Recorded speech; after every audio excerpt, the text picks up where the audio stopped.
Mini library gintukod sa Sangguniang Kabataan sa Barangay Mansaya, Lapuz. Pagkolekta kag pagdonar sang libro ng inadbokasya sa mga pamatanon. Hining tutukan ni Zen Kilantang. Nagapati si Carl, isa ka sangguniang kabataan member sang Barangay Mansaya, Lapuz, nga ang pagbasa sang libro ang nagadugang sang kaalam, nagapalapad sang imahinasyon, kag nagabulig sa paghanas sang karakter sang tao. Siyempre, ang iban hindi mo makita sa internet, ang iban ara lang sa libro.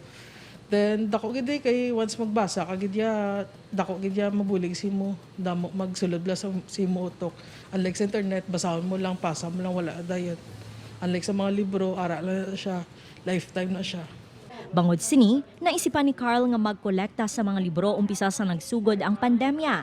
Gintawag sini ang proyekto nga Hope in Books. Madamo na nga mga eskwelahan kag mga pribado nga individual nga nagdonar sang libro sa proyekto. Rason nga nagdesisyon ng SK members sang barangay nga magtukod sang mini library.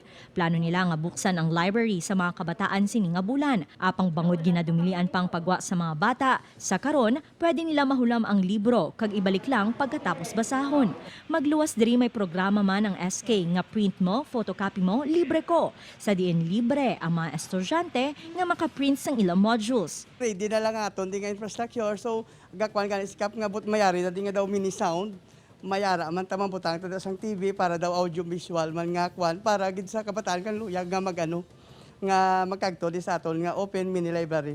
Makitaan man sa kilid sang library ang playground para sa mga kabataan sa tion nga magbalik na ang face-to-face classes sang daycare center. Para hindi na mabudlayan, sila magwa, sila balay, gina-send lang nila sa amon through email, tapos ginadulong naman sa ila.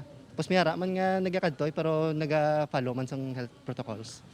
Ang lihok sang SK ang suportado naman sang barangay agud mapasanyog pang kaalam kag abilidad sang mga kabataan sa barangay. Upod kay Marvin Laudares, Zen Kilantang, One Western Visayas.